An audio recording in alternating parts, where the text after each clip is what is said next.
Hello everyone, welcome back to my Let's Replay channel. Once again, this is Andrew T coming at you, and today we're going to be doing a video vlog review of, redundant there, I know, but of Rogue Legacy and March of the Living. Now, I didn't get to do this last week, so this is a little bit later on this one, but for the first one I did last week was March of the Living. It's an FTL-like zombie apocalypse, roguelike strategy game, basically. So if you've ever played FTL and you like the format and like the style, this game's definitely up your alley. There are, however, some pretty huge differences. It looks, from when it first came out to now, they patched it well enough to actually have every encounter you go to, every checkpoint, from the beginning to the end. It's, if you have on an easy, it's not just, it's a toss-up whether you die or not. Because it used to be like, you went to one checkpoint and you got bit by a zombie, and now, even if you last throughout the rest of the map, you're going to die and then the game's over.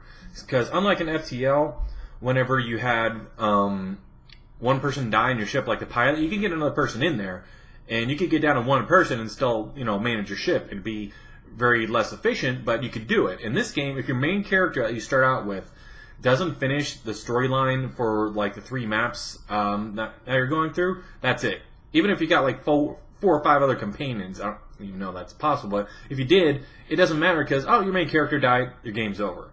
So there is that, but I had it on easy on my Let's Play, and my Let's Replay, I should say, and it was very, very good run. It was great. I found everything I needed. All the combat was good. I went there through almost completely unscathed. I got a companion near the end, and it was just a really clean run through, and that's the first time I've had one that clean ever. So the only thing is, I must have played dozens of games before I got to that clean run, and that was on the easy mode. So it's very minimalistic, kind of like FTL was, where you just have the map, you have some combat abilities, but it's mostly about storylines, random encounters, and the replayability. So in that case, it is very addicting and is very good. If I had to score it, I'd probably give it around a 6 out of 10, just because it's not bad, it's not really good, it's not not above average. It's just a nice average game, and for the price, I would definitely pick it up. It's something that you can come back to multiple times and still get some replayability off, just because there's hundreds of different little checkpoints and storylines you can go through as you're going from one place to the other, and it changes pretty often, and you never know what kind of inventory you're going to pick up to help you with those random encounters. So I give it around a 6 out of 10, just because the graphics are a little bit subpar, but everything else, the gameplay mechanics kind of make up for it, so that's why I give it above a 5. So moving on to Rogue Legacy. This was a replay I did with fairly good memories of it the first time I played it. However, it has not aged well, and this didn't come out not long ago. This is only a couple years old. The premise is good in that you go through, whatever money you collect once you die, you get to use to upgrade your castle, and then, hence your abilities. But the only thing is that everything scales to your abilities.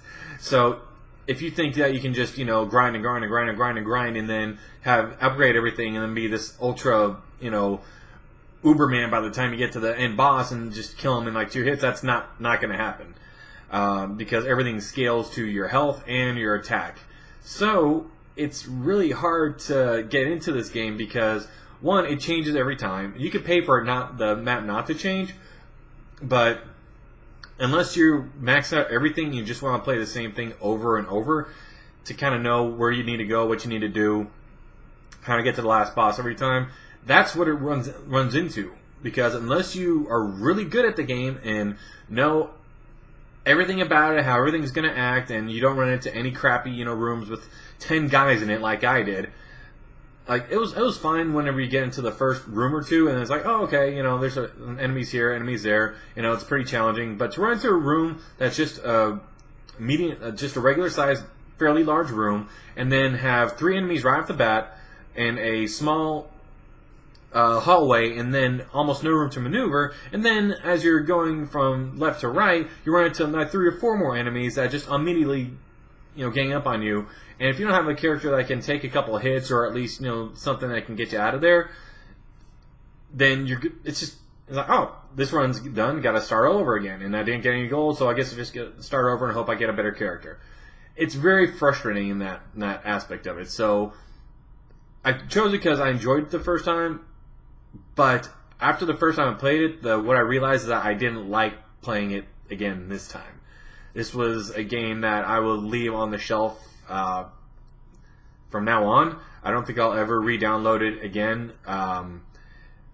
If I had to score it, I'd give it a 5 out of 10, just because the difficulty right now, with the most recent patchwork, wherever that was, it is way too hard.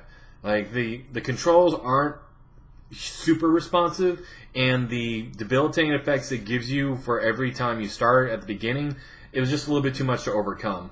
And this is one of the games where the comment of "get good" is actually, pretty on the nose, because you have to get good at this game just to survive. But the only thing is, unlike Dark Souls, where all the maps are static, all the enemies are the same, and you can kind of get the patterns and other thing like that for the other get good game, this one, there's no way to plan. It's just like, all right, hope you got great reflexes, and everyone's patterned by heart, and you can cheese them in some way.